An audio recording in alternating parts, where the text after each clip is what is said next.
10 years, this god-awful music that was just embarrassing to have. And then they finally put on something that sounded like the Pink Panther for all year. And now I get this one. So, well, here we are. Welcome to, what is this class? There we are. Understanding Movies, the American Cinema. This is our orientation session. This is when we're going to find out what this class is all about. So let's just jump in and find out what it is all about. And so the first thing you want to know is, who am I? That's me. My name is Lucanio, and you'll find me there in Building 17. This is the only class I do out here. And so I'm only on campus one day a week. It's Tuesday morning, 9:30 to 10:30. That's when I'll be here. But if you can't make it for whatever reason, we could find some other time to do it. So a little bit about me. Why am I doing this? Because I've spent my professional career in movies. I've taught movies. I've taught the film history for, 25 years. And I've written a few books about the subject. As you can see there, I was a talking head in a documentary called Monsters from the Id. And that's pretty much what I've spent studying, has been 1950s, the era of 1950s, and in particular looking at those old science fiction movies of the 1950s, written a few books about them. And so that's kind of what I do. That Monsters from the Id, I was going to check that, and I didn't, because I don't know if that website's still up and running, but that was the website for that movie I was in, which did so well that we'll move on. Recently, I've been writing about television and radio, again, because of the 1950s. The 1950s is our era of television. And I wrote a chapter in a book called Science Fiction Theater, which was about a company known as the ZIV organization, ZIV Television Films. And then the recent one, I wrote a chapter in a book about all of the children's programs, Rocket Man, and how it appealed to children in the 1950s. And then I said, I deal with radio, and I also edit a monthly magazine called Radiogram, which deals with old-time radio programs, a lost art form. And you guys living here in Eugene will know all about Radio Redux. And I work with Fred Crafts and his Radio Redux program at the Hult Center, in which we reproduce, or recreate, that is, old-time radio shows. And we have one coming up in May, which is Lost Horizon, which is based on a movie that was made in the late 1930s called Lost Horizon, which starred the man with a very famous voice known as Ronald Colman. And then, wonderful, I can hardly wait for this one, in June, we do The Day the Earth Stood Still. And I'm looking forward to that. What I do with the Radio Redux is I'm their historian and lecturer. I give a 30-minute lecture before the show starts to give you a background about all of this stuff that we're doing. So anyway, there's my plug for that. Now we move on. Now, I told you where you can find me. I'm also telling you, do not call me. There is no reason for you to call me. Instead, send email. And the reason for that is, again, I'm only on campus one day a week. You'll call me Tuesday at 10:30 as I go out the door, and I won't get the message until a week later. So I'll call you back, and you won't be there either, and I'll leave a message, and then we'll never will talk to each other. But email, I have 2 email addresses, as you can see on the syllabus, and I check them throughout the day. So I can get back to you very quickly by either my campus email address or the other one that I offer. So that's it.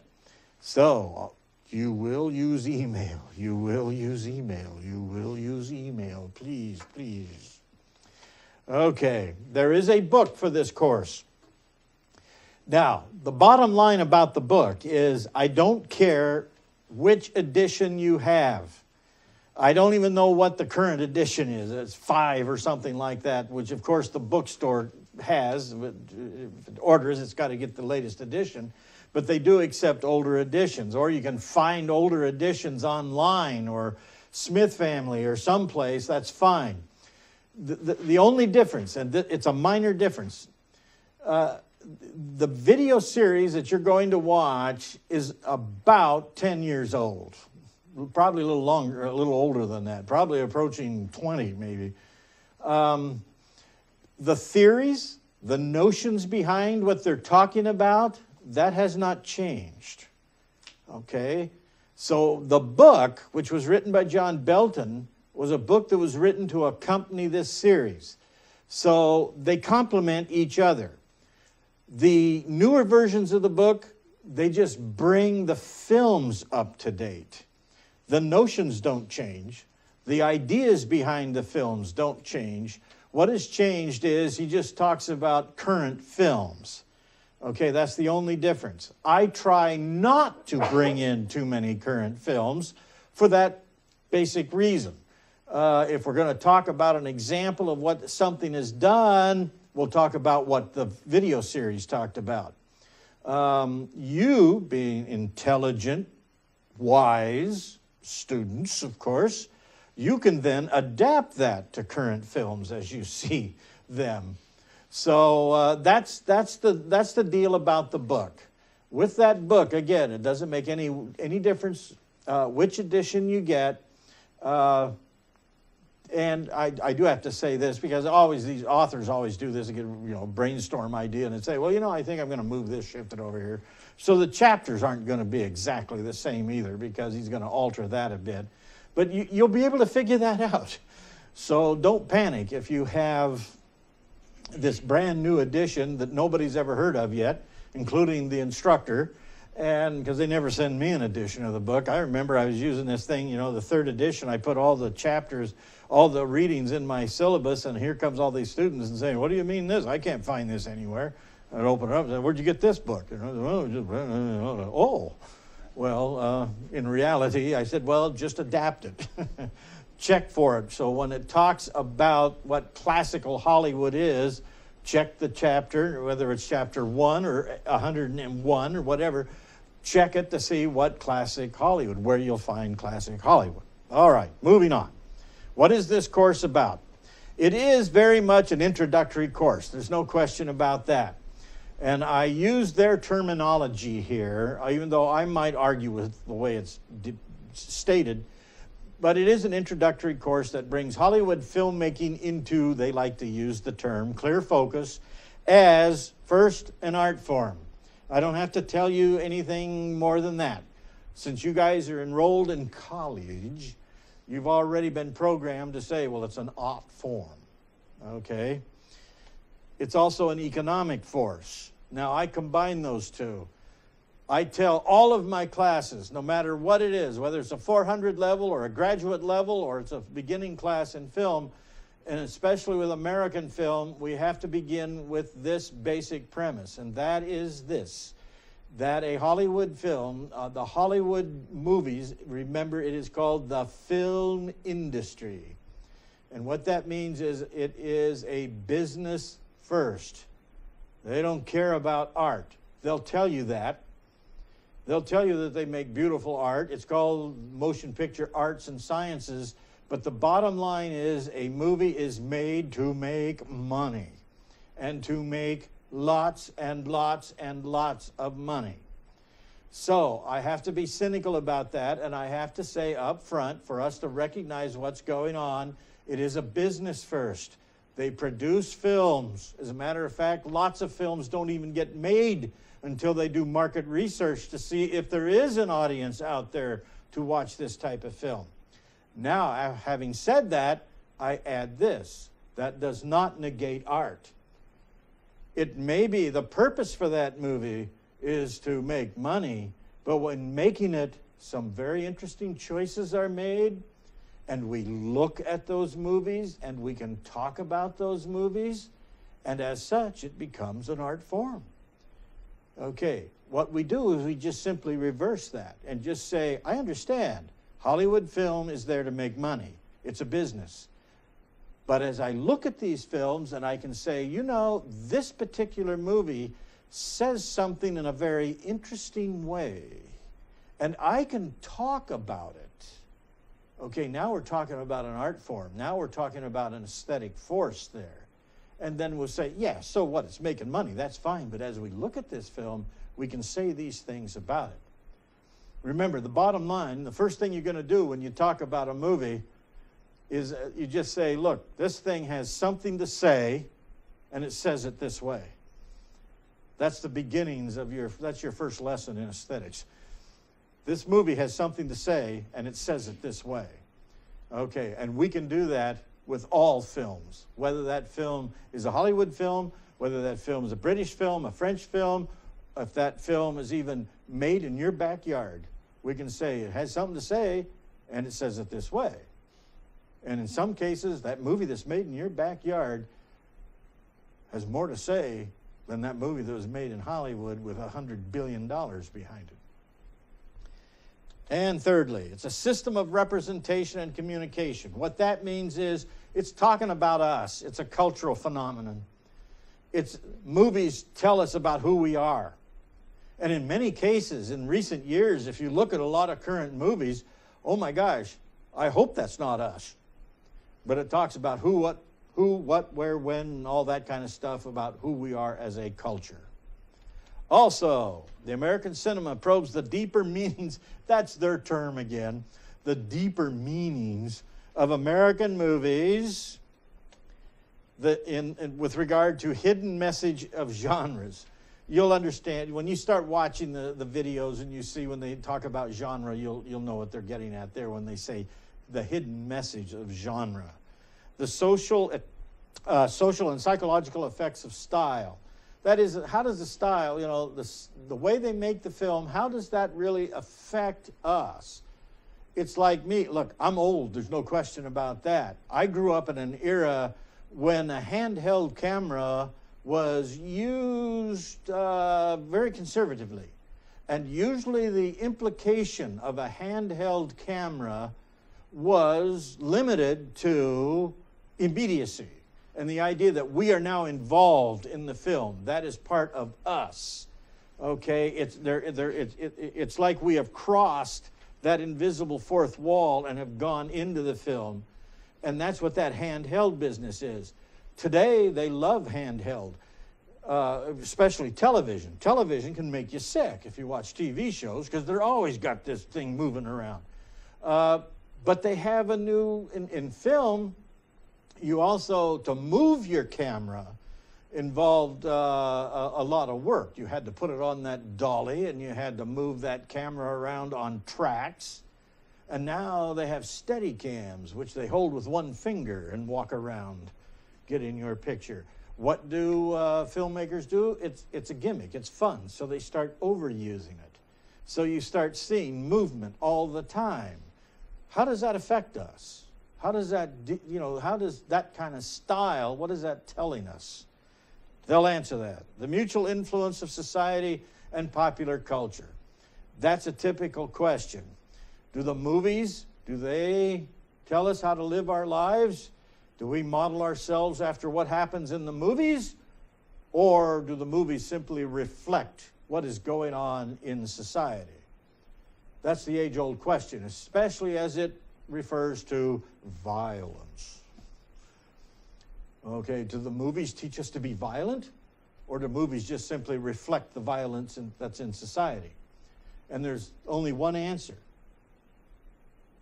Yes. It's both. It's both. All right, moving on. Each week there's a 60-minute movie. It's a documentary film. It's broadcast on Comcast 23 and Charter 9. And, of course, it says here it's broadcast 5 times during the week. You've got that in the syllabus, the schedule for it over the cable system. But you are not limited to that. As you can see there, it is available on the Annenberg site, and it's always there. So if you decide that you would like to see these shows at 3 o'clock in the morning, you'll find them on the Annenberg site, and you can watch it at your own convenience, okay? And what happens next? These are the only things involved. 2 things you are required to do. That is to get a grade. And that is, number 1, a midterm. And on April 27th, I will be back in this room on live television reviewing everything that you had seen, everything that had been discussed in those in the videos, and what's in the book. And so it's kind of a wrap-up and a preparation for the midterm. That will be followed by the midterm exam. April 30th through May 7th in the testing lab. That's where you will take the exam, over in the social science testing lab. I urge you to check the availability of the lab. I don't want you to go over there. If the place closes at 5 o'clock, you shouldn't be over there at 5 minutes to 5. You should be over there at 4 o'clock. So check for the hours. And I do give you a week. As they used to say in the movies, it's on for 1 week only. And that is, you have a week to complete the exam.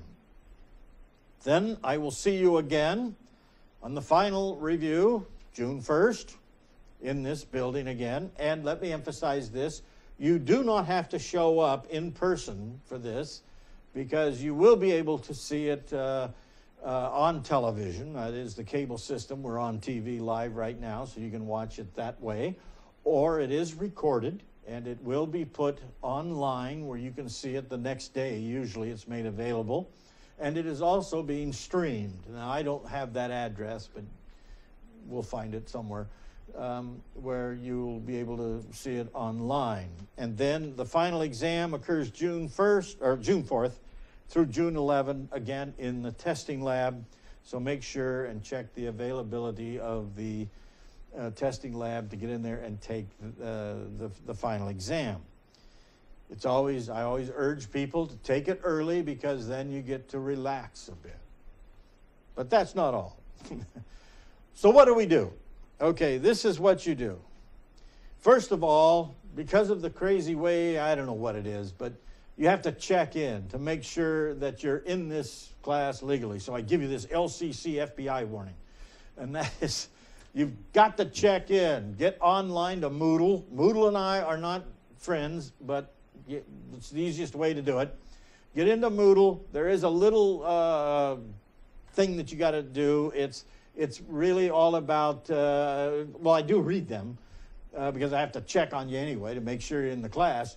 But it is, what is my favorite movie? It's a question that is, just write down what your favorite movie is and what you expect to get out of the course, essentially. And all it is you just write a simple, couple of sentences or whatever. And it's very interesting to read what you guys have written about what your favorite movies are. Last quarter, I had several students that wrote down titles of movies that I had never heard of. And that is almost impossible. And I had to look them up. And they were a couple of art films, recent ones. But nonetheless, I was, oh, what movie is that? And then a wise guy wrote, and trying to impress me, and I was impressed. And he said his all-time wonderful best movie ever made was The Good, the Bad, and the Ugly. And I'm all for that, because that is one of the finest films ever made. When you talk about style, that one is loaded with style. All right, we've done that. Now you got to watch the video programs, obviously. Again, let me emphasize that is the lecture. That's your lecture for this class, is watching those video programs. Okay, again, it's online. Again, you can see it at the Annenberg site. Don't panic if you can't write that long address down, because it is in the syllabus. And you have to read appropriate sections of the text, which are on your syllabus. The text, those chapters are associated with what is being discussed in the videos. And take notes. Take notes off of those videos. If it's things and a lot of people that take this class are already movie nuts. You're already fans of movies. So you've done independent research. You've done independent reading. So you read through it and you go, oh, I know all that stuff, so you don't have to worry about it. But then it's going to pop something at you that you go, what's that all about? I've never heard of that. Well, obviously you do what? Well, you better jot it down because you figure that the guy that runs the course is probably going to ask me a question about that I never heard of that. All right? And the course requirements are these. I already mentioned the 2 exams. Again, that's it. A midterm and a final. That's all you're required to take. All right? There'll be 50 questions. They're all multiple guess. Okay? They're all done, both of them, in the social science testing lab. You make sure and heed their requirements because they're not nice. They'll kick you out. But you do get to take with you a 3x5 note card for reference. So when I say, take notes, and you don't know what that concept is, you've never heard of what they're talking about, such as this little thing I gave you there on the screen, like aspect ratio. What's this business with aspect ratio? CinemaScope 2.35 to 1. They call flat is 1.33 to 1. DVD, what? 16 by 9. What is meant by pan, scan, and letter and all of that? Okay, you have no idea what's going on. You get the answers, and if you can't remember it, you write it down on your note card. So when he asks about CinemaScope and its aspect ratio, and you go, oh, I don't know what that is, but aha, I've got my note card. And then you can check it, and then you will know what it is. You are responsible for your exam, not me. So it's your responsibility to make the exam date and time. Okay, also on Moodle you will find, right about midterm time, you will find a study guide that you can download, and that will include a lot of the material that I'll talk about during the review session. Probably has a little more information, so that will assist you as well so that you'll have a real good idea what to expect on the exam. Okay, I also allow extra credit. You have 2 options. You can write a paper on a production element of a single sequence of any film produced before 1970. And I force you to do that for one reason. It makes you watch a movie you wouldn't watch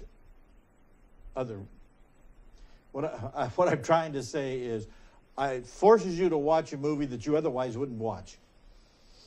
Okay? Because you all want to watch new movies. You all want to see the current stuff. You're all into that. And, some of you look shocked. It could be worse. I could actually make you to watch a black and white movie. So, before 1970, there's an example. We talked about the good, the bad, and the ugly. There's a sample, kind of an idea that's in the syllabus where you could talk about the production elements of a single sequence, like in The Good, the Bad, and the Ugly, one of the all-time best editing sequences, one that demonstrates perfect editing as well as the perfect match of visual and sound, is in that film when Tuco runs through the graveyard looking for a single grave, a marker. They're all alike, they're all crosses, and there must be 100 million crosses out there, and he's looking for one. And he runs through that graveyard, and it just picks up the pace going with the musical score. It's a fabulous scene. It is just one that I am always impressed with. Okay, or if so inclined, produce your own narrative or documentary production according to the rules in the syllabus. It can't be a feature-length one. I don't have the time. But an 8-minute one or whatever.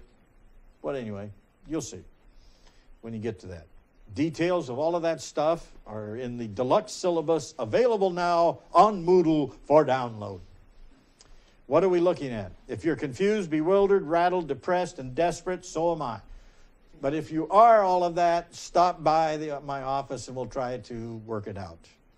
As we move along, this is what you're going to be studying. You're going to take a look first at the classic Hollywood style. What that means, I'll start right off. Classic does not mean old. That's a specific theory. That's a specific way of looking at films as well as a specific way of making films. Then we look at the studio system. That's when it became a film factory. That is the system in which the Hollywood studios made films, they distributed films to theaters that they owned. They controlled it all. Then we'll look at the star. What is the star? Somebody that has a lot of clout. And it's very interesting, as you'll see, how it started. When they first made films, there were just people in front of the camera acting out things. And there was one, they'd keep hiring the same people because they were actors like anybody else, or like any other, stage actors and so forth. And then suddenly the public demanded, who is that person? We like what that person does. One of the very first stars, Mary Pickford. And they kept saying, who is this sweetheart of a little girl? And she became known as America's sweetheart. And then suddenly when it was, we want to see movies with Mary Pickford, then they go, how about a little more of this? They're coming to see me. So interesting how that works. Then we move into genre. The genre that is pretty much an American exclusive, that is the Western. When we think of Hollywood genres, we think of the Western. Then it moves into the romantic comedy. The kinds of films like screwball comedies, those kinds of things that occurred during the 1930s. Then we move into what they call the combat film. Everybody else on this planet calls it a war movie. They call it the combat film. And that particularly, because Hollywood is right at its apex pretty much in technology and in storytelling when the war, World War II, breaks out. And then you move into everybody's favorite genre, film noir, with the shadowy figures, with femme fatale, with women who are dominant figures, women who control men, as opposed to the other way around. And then film in the television age. What happened? The industry has to change. How television starts dictating things to the film industry. Then in the 1960s, you get the film school generation. This is a textbook. This is where, movie makers in the old days, they came from various places like the stage, journalism, places like that, or art, artists and things like that. But later on, like in the late 1960s, 70s, you went to school to become a filmmaker. And the old guard said, now you have to go to school to do what we did. We didn't have to. Then finally it ends on the edge of Hollywood when we're right now, what we're doing right now. It's such an entirely different world from way movies began. Right now, movie studios are basically bankers that fork out money to independent producers to produce films, and today it's blockbuster stuff. It's very, you're not going to make this movie for anything less than, you always see these horrible things, $180 million or something like that. The entire budget for the state of Oregon or something goes into making a movie. But that's how it works. Okay, that's it, folks. That's all. There's my 2 email addresses. If you got any questions, send an email. That's it. Bye. Thanks. Okay, question.